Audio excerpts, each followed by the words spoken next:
जय जगन्नाथ, जय श्री श्याम। क्रांति उड़ीसा मीडिया में आपका स्वागत है। मैं हूं नंद किशोर जोशी। सभी दर्शकों से अनुरोध है, कृपया इस चैनल को लाइक करें, सब्सक्राइब करें, शेयर करें एवं बेल बटन अवश्य दबाएं। आज हम चर्चा करने जा रहे हैं कनाडा के प्रधानमंत्री जो अभी आए थे G20 शिखर सम्मेलन में भाग लेने के लिए। वो भारत से गए बड़े बेआबरू होके, मतलब उनकी यहाँ घनघोर बेइज्जती हुई। उसके लिए वो खुद ही जिम्मेदार है, 100%। कोई दूसरा व्यक्ति जिम्मेदार नहीं है। एवं कनाडा में भी उनका काफ़ी विरोध बढ़ गया। भारत में जिस हिसाब से उनकी बेइज्जती हुई, जिम्मेदारी उनकी है। इनके सब नौटंकी देख के कनाडा में भी उनका विरोध बढ़ गया है। इसी के ऊपर आज हम चर्चा करने जा रहे हैं। दरअसल कनाडा, ये जो हमारे देश में पंजाब के कुछ आतंकवादी हैं, पंजाब से निकले हुए हैं, उनका जमावड़ा सारे दुनिया में सबसे ज़्यादा है कनाडा में।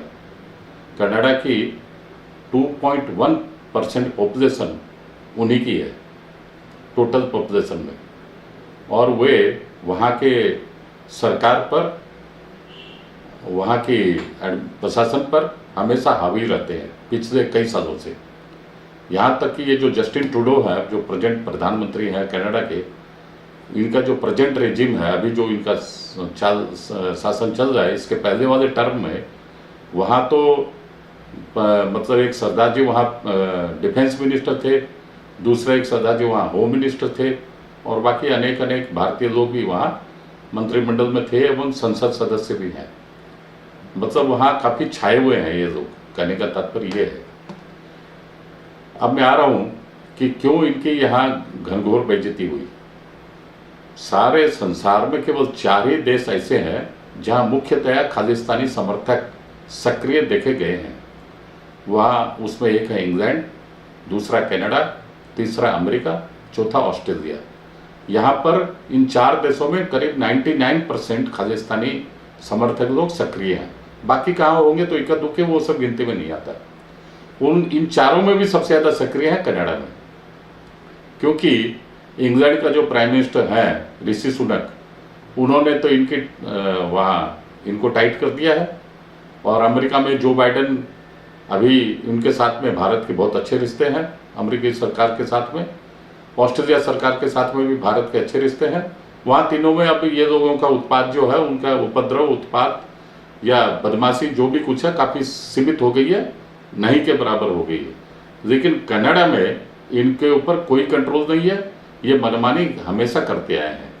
और वहाँ एक जनमत सर्वे करा रहे, अब इस जनमत सर्वे कराए हैं इसी संडे को, जब वहाँ के प्रधानमंत्री, कनाडा के प्रधानमंत्री जस्टिन ट्रूडो भारत आए हुए थे G20 शिखर सम्मेलन में शामिल होने के लिए। उसी समय संडे को वहाँ एक माने पंजाब से गए हुए लोगों का एक समूह, जिनके नेता वहाँ पन्नू, क्या परम पन्नू ना, ऐसा ही कुछ नाम है उनका, वो पन्नू के नेतृत्व में वहाँ एक इन्हीं लोगों के एक स्कूल के मैनेजमेंट वाले स्कूल है, वहाँ एक जनमत सर्वे कराया है। वो जनमत सर्वे का अभी तक रिजल्ट आया नहीं है, वो आ जाएगा। वो आने से क्या, नहीं आने से क्या, उसके भारत के साथ में, भारत की सरकार के साथ में, भारत की जनता के साथ में, भारत के सार्वभौमिकता के साथ में कोई लेना देना नहीं है। लेकिन ये बीच बीच में ऐसे नौटंकी करते रहते हैं। ऑस्ट्रेलिया में भी करने की कोशिश की, वहाँ उनके सरकार ने, वहाँ की सरकार ने फेल कर दिया, लेकिन यहाँ ये लोग कामयाब हुए हैं। अब बात यह है कि इनकी ये जो है पाकिस्तान में जो ISI, पाकिस्तान की जो गुप्तचर एजेंसी है, कुख्यात गुप्तचर एजेंसी, उसका नाम है ISI, और पाकिस्तान के पैसे पर पलने वाले हैं ये खालिस्तानी समर्थक लोग। और पाकिस्तान इन खालिस्तान मूवमेंट को हवा देता रहा है पिछले करीब 40-45 साल से। ये बात सभी को मालूम है, जो हमारे देश में जो पंजाब के वासिंदे हैं उनको भी मालूम है, पूरा देश जानता है, पूरा दुनिया भी जानती है इस बात को। लेकिन ये लोग, इनका एक तो सपना है कि पंजाब को हम भारत से अलग कर देंगे, पंजाब को खालिस्तान बना देंगे। लेकिन इनको एक समझ में आनी चाहिए। मैं अब इनकी ऐतिहासिक बातें बताता हूँ, इनको मालूम नहीं है, या मालूम होगा भी तो ये लोग जाहिर नहीं करना चाहते हैं कि सिखों के सबसे बड़े जो राजा हुए हैं और वो जो राजा हुए हैं उनकी मतलब राजधानी थी यहाँ पर पाकिस्तान, जो अनडिवाइडेड इंडिया में जो उनकी राजधानी थी यहाँ पर लाहौर में, महाराजा रणजीत सिंह उनका नाम है, उनकी राजधानी थी लाहौर। तो इनको तो हमेशा बीच बीच में नेता लोग भारत के भी बोलते रहते हैं कि ठीक है आप खालिस्तान बनाओ, कौन मना करता है, लेकिन महाराजा रणजीत सिंह की राजधानी कहाँ थी ये तो याद रखो। पाकिस्तान के लाहौर में पाकिस्तान का लाहौर उनकी राजधानी था। आप लाहौर बनाओ, पाकिस्तान में पाकिस्तानी जो पंजाब रह गया है, ईस्ट पंजाब तो हिंदुस्तान में है, वेस्ट पंजाब जो पाकिस्तान में रह गया है वहाँ उसको लो, और वहाँ जो लाहौर जो है उसको आप खालिस्तान की कैपिटल बनाओ ना। ये बात इनको बहुत खराब लगती है, क्योंकि पाकिस्तानी पैसे से ही तो ये लोग खालिस्तानी आंदोलन चला रखे हैं। जब इनको असलियत बताई जाती है या आईना दिखाया जाता है, इनको बड़ा चुभता है। इनको तो बस बैठे बिठाए चाहिए खालिस्तान, वो भी भारत के अंदर, जो कभी मेरे को लगता है जो कभी इनका सपना पूरा होने का नहीं है। हिंदुस्तान के अंदर में खालिस्तान बनेगा मुझे तो नहीं लग रहा है। जो सारी, क्योंकि सिख कौम जो है बहुत बहादुर कौम है, मार्शल कौम है, और हमेशा इन्होंने भारत के लिए, भारत की आज़ादी के लिए कुर्बानियाँ दी हैं। और सबसे बड़े जो क्रांतिकारी सिख हुए हैं भगत सिंह, जो देश प्रेम की उनके मिसाल उन्होंने पेश की है पूरे भारत के लिए, अखंड भारत के लिए। और ये लोग तो उनसे कोई प्रेरणा लेना नहीं चाहते। अब मैं आ रहा हूँ कि अभी जो G20 शिखर सम्मेलन जो दिल्ली में आयोजित हुआ था 8, 9, 10 सितंबर को, उसके 7 रोज पहले, माने सितंबर 1 या 2 तारीख को, ये जो पाकिस्तानी खालिस्तानी जो आंदोलनकारी हैं कनाडा में, और पन्नू जो इनके मेन चीफ हैं, वो पन्नू ने जिम्मेदारी ली है यहाँ भारत में दिल्ली में जो मेट्रो स्टेशन है, मेट्रो स्टेशन में 1 या 2 जगह खालिस्तान जिंदाबाद के नारे लिखे हुए थे दीवारों पर, 1 या 2 जगह। और पाकिस्तान, ये जो पाकिस्तान समर्थित खालिस्तानी आंदोलनकारी पन्नू कनाडा में, उसने जिम्मेदारी दी कि हाँ मैंने लिखवाया। और किसान आंदोलन जो भारत में हुआ था उसके पीछे भी यही खालिस्तानी थे, कनाडा से पैसा वैसा आया था। एक्चुअली क्या है कि ये जो जस्टिन ट्रूडो जो है वो ढिलम ढाले प्रधानमंत्री हैं, और उनके दिमाग में ये आ गया कि 2.1% वोट इन खालिस्तानियों के पास है कनाडा में, इनको मुझे साथ में रखना चाहिए, तब मेरी राजनीति ठीक चमकेगी, ठीक चलेगी, और मैं भी हमेशा राजनीति में प्रधानमंत्री बनता रहूंगा, मेरी पार्टी भी सरकार में आती रहेगी। इसलिए तो बार वो बीच बीच में गुरुद्वारा भी जाते हैं, वहाँ लंगर में भी सेवा देते रहते हैं, और इनको सिर पर बिठा के रखे हैं, जो भारत सरकार को मंजूर नहीं। पिछली बार 2018 में जस्टिन ट्रूडो अपनी 8 दिन की प्राइवेट यात्रा पर अपने परिवार समेत आए थे, और वहाँ सबसे पहले लैंड किए थे बॉम्बे में, तत्पश्चात वो गए बेंगलोर, और बेंगलोर शायद हैदराबाद भी गए थे, वहाँ घुमाते वो पहुँचे आगरा। लेकिन चूंकि वहाँ उनके प्राइवेट विजिट थी उस समय, तो योगी आदित्यनाथ जो यूपी के चीफ मिनिस्टर थे, उन्होंने उनको रिसीव नहीं किया आगरा में, ना उनको कोई अपने सरकारी तरफ से जैसा एक होता है प्रोटोकॉल, ना वैसा कोई प्रोटोकॉल दिखाया। भाई प्राइवेट आदमी है, जैसे और हजारों लाखों आदमी आते हैं वैसे ये भी आए हैं अपने परिवार के साथ में, उनको कोई संबर्धना देना, उनको रिसीव करना, सरकारी कार्यक्रम में बुलाना, करना, शामिल करना, सम्मान देना, कुछ भी नहीं किए। फिर वो गए पंजाब में, वहाँ उस समय कैप्टन अमरिंदर सिंह की सरकार थी। कैप्टन अमरिंदर सिंह जो हैं वही एक्चुअली ये जो पंजाब के जो है, मैंने अभी बताया आपको, उनके ही वंशज हैं, महाराजा रणजीत सिंह के वंशज हैं कैप्टन अमरिंदर सिंह, जो पंजाब के मुख्यमंत्री थे अभी 3 साल के पहले तक। और कैप्टन अमरिंदर सिंह फौज में थे, इसलिए उनका नाम, फौज में कैप्टन थे इसलिए उनका नाम कैप्टन अमरिंदर सिंह बोला जाता है। ये गए वहाँ पर स्वर्ण मंदिर में भी, जस्टिन ट्रूडो अपने परिवार के साथ गए, स्वर्ण मंदिर में भी मत्था टेका। लेकिन कैप्टन अमरिंदर सिंह ने, चूंकि ये भारत के साथ में अच्छे रिश्ते नहीं रखे हैं और भारत विरोधी खालिस्तानी समर्थक हैं, इसलिए कैप्टन अमरिंदर सिंह ने भी इनको कोई भाव नहीं दिया। ना योगी आदित्यनाथ ने यूपी में भाव दिया, ना कैप्टन अमरिंदर सिंह ने पंजाब में भाव दिया। और ये वहाँ पर पंजाब में जाके एक खालिस्तानी समर्थक के घर में वहाँ जाके डिनर भी किए, जिसकी तीव्र आलोचना, तीव्र भर्त्सना, तीव्र निंदा भारत के सभी और प्राय सभी मीडिया में 2008 में हुई थी। तत्पश्चात जब वो 7 दिन घूम लिए और एक दिन उन्होंने बार बार इस बीच में उन्होंने इच्छा भी जाहिर की थी प्रधानमंत्री मोदी से मुलाकात करने की, लेकिन मोदी जी ने भी उनको कोई भाव नहीं दिया। लास्ट में जाने के पहले वो एक बार खबर बारंबार भेजे कि भाई हमसे एक बार तो मुलाकात कर लीजिए, नहीं तो मैं बड़ा बेआबरू होकर फिर कनाडा जाऊंगा, कनाडा के लोग क्या बोलेंगे कि वहाँ गए, घूमे फिरे, किसी नेता से मुलाकात नहीं हुई, प्रधानमंत्री मोदी से मुलाकात नहीं हुई, आपकी सारी यात्रा बेकार गई। तब मोदी जी ने बड़े तरस खाकर इनको चंद पलों के लिए, चंद मिनटों के लिए इनको दिल्ली में, जब ये उस समय वापसी में यात्रा के लिए दिल्ली में आ गए थे अपनी 7-8 दिन की टूर खत्म करके, तो मोदी जी ने चंद मिनटों के लिए इनको बोला अच्छा ठीक है आप आओ, और इनको इनसे हाथ मिलाया, चाय पिलाया, इनको विदा कर दिया। कोई बात नहीं, कोई बायलैटरल टॉक नहीं, कोई बात नहीं, कोई लेन नहीं, तो कोई देन नहीं। उस समय भी बड़े बेआबरू हुए। और अभी जो G20 शिखर सम्मेलन में ये आए थे अपनी एक 36 साल पुरानी प्लेन लेकर, वहाँ के हवाई जहाज लेकर कनाडा से, वो आके यहाँ पर जब आए लैंड किए, और सारे विदेशी मेहमान, वो तो मतलब संडे को सब, कोई सुबह गया, कोई दोपहर गया, कोई शाम को गया, लेकिन ये महाशय कल गए हैं। 48 घंटा माने G20 शिखर सम्मेलन खत्म हो गया, उसके बाद भी 2 दिन तक दिल्ली में जमे रहे, पड़े रहे। कारण क्या बोला गया इनकी तरफ से कि मेरी विमान खराब है। भारत सरकार ने फिर ऑफर भी दिया इनको कि जो हमारी जो बेस्ट प्लेन है इंडियन एयरफोर्स की, जो राष्ट्रपति, उपराष्ट्रपति और प्रधानमंत्री ही उसमें जाना आना करते हैं विदेशों में, वो प्लेन हम आपको दे देते हैं, आप जाइए आराम से। लेकिन ये बोले नहीं नहीं, मैं उस प्लेन में नहीं जाऊंगा। इनको लगा कि वहाँ कनाडा में जाऊँ तो वहाँ पर मेरी और घनघोर बेइज्जती होगी, तो इसलिए बोले नहीं नहीं मेरा प्लेन वहाँ से आएगा।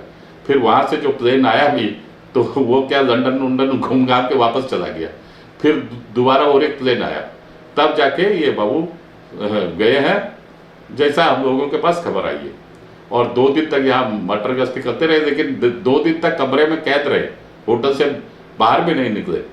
और यहाँ पर जो है बारंबार मोदी जी के पीछे पड़े रहे कि नहीं मुझे थोड़ा सा मतलब बायलैटरल टॉक कर दीजिए, और कनाडा में नहीं तो लोग क्या कहेंगे कि मुझे आप भाव नहीं देते, मुझे आप पूछते नहीं है, मेरी वहाँ पर बड़ी बेइज्जती हो रही है। तो मोदी जी ने जब, एक आपको याद होगा कि सभी जितने माननीय अतिथि लोग, विदेशी अतिथि लोग आए थे, उन सबको कोणार्क चक्र वाला जो वहाँ पिक्चर था, वो पिक्चर के सामने सबको ही मतलब फॉर्मली सबको रिसीव कर रहे थे प्रोटोकॉल की दृष्टि से। तो सबके साथ में सबको पूछे भी ये पीछे में क्या है, तो जैसे बाइडेन भी पूछे कि आपके पीछे बैकग्राउंड में ये चित्र किसका, तो मोदी साहब ने बताया कि उड़ीसा के कोणार्क मंदिर का ये सूर्य मंदिर का एक चक्र है, रथ का पहिया है, समय चक्र है। ये समझाए सबको, संक्षिप्त जिन्होंने आग्रह किया, पूछा, उनको समझाए, या अपने मन से भी कुछ लोगों को समझाए। लेकिन ये जस्टिन ट्रूडो जैसे ही आए, प्रधानमंत्री ने बस हाथ मिलाया और तुरंत दूसरी तरफ का रास्ता दिखा दिया कि तुरंत मतलब बेचारे बेइज्जती होके उदास मन से चले गए। और ये क्या हुआ, जब दूसरे दिन शनिवार को ही जब राष्ट्रपति द्रौपदी मुर्मू ने सभी अतिथियों के लिए, विदेशी अतिथियों, विदेशी मेहमानों के लिए एक डिनर का आयोजन किया था, उस डिनर में सारे मेहमान जो भी विदेशों से आए थे और हमारे देश में भी जिन जिन को इन्विटेशन मिला था, वो सारे के सारे प्रेजेंट रहे प्राय। लेकिन एक आदमी प्रेजेंट नहीं था, उनका नाम है जस्टिन ट्रूडो। ये अपने होटल में ही बंद रहे, वो आए नहीं। उनको लगा कि मुझे तो कोई भाव मोदी जी दे नहीं रहे, लास्ट में बहुत पीछे पड़े रहे। तब मोदी जी ने इनको थोड़ा सा आपस में 1-to-1 टॉक भी हुई, करीब 1 घंटे 1-to-1 टॉक हुई। उसमें मोदी जी ने भी, जैसा हम लोगों के पास खबर आई है, मोदी जी ने इनको काफी लताड़ा। वो इसलिए लताड़ा कि ये अपने देश में खालिस्तानी समर्थकों को बढ़ावा दे रहे हैं, इनकी सरकार प्रोत्साहन दे रही है खालिस्तानियों को।